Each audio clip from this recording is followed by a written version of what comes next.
Pusilaw River na naman ang ating lulusungin mamaya. Nung nakaraang buwan ay sa Libang River yun mga kanter, ibang ilog yun. Tapos itong Pusilaw River, ito yung palagi kong pinagtataanan ng kawil. So.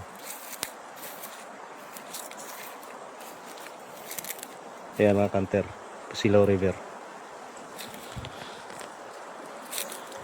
Sakop sa Salug, Esperanza, Agusan del Sur. Tapos gumawa na ako ng kitang mga kanter. Ayan, kitang or palangri. Palangri pangkasili. Ito ang itataan ko mamaya doon sa linaw. Ito yung mga kanter, medyo mababa lang ang aking pagkagawa. Madalian kasi mga kanter. Ayan. Tapos ang ginawa kong mga kitang mga kanter na klase ng hook ay yung nabibili lang sa tindahan. Ayan. So yun mga kanter, abang-abang lang tayo sa ating pagtataan mamaya at sa ating pamamandaw. Bali 2 araw ako dito mga kanter sa magtataan ng kawil. So yun. Yun lang guys, thank you for watching. Abangan nyo lang ang ating sunod na video.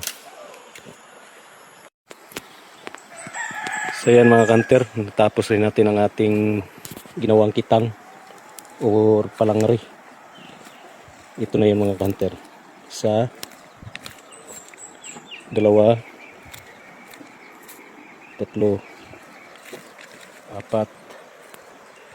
5. Ibang hook ito.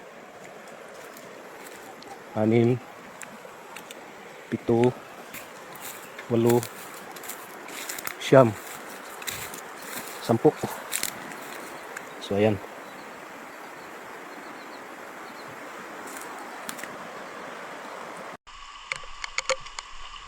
Maliit, langanin pang pain.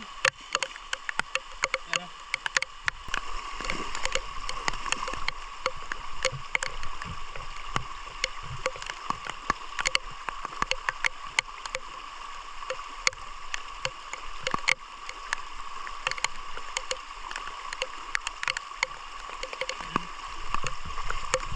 Sayang guys.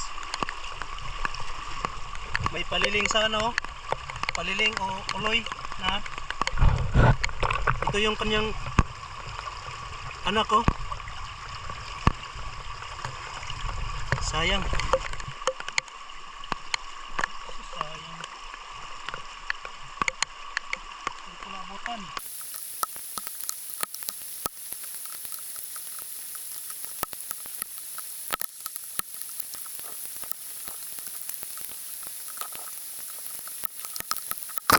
Pangpain pa lang guys. Ang hirap na hulihin. Masili pa kaya.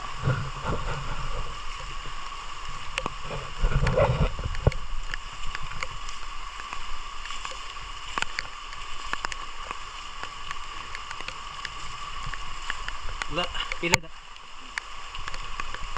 2 lang ang aming huli na pangpain. Be.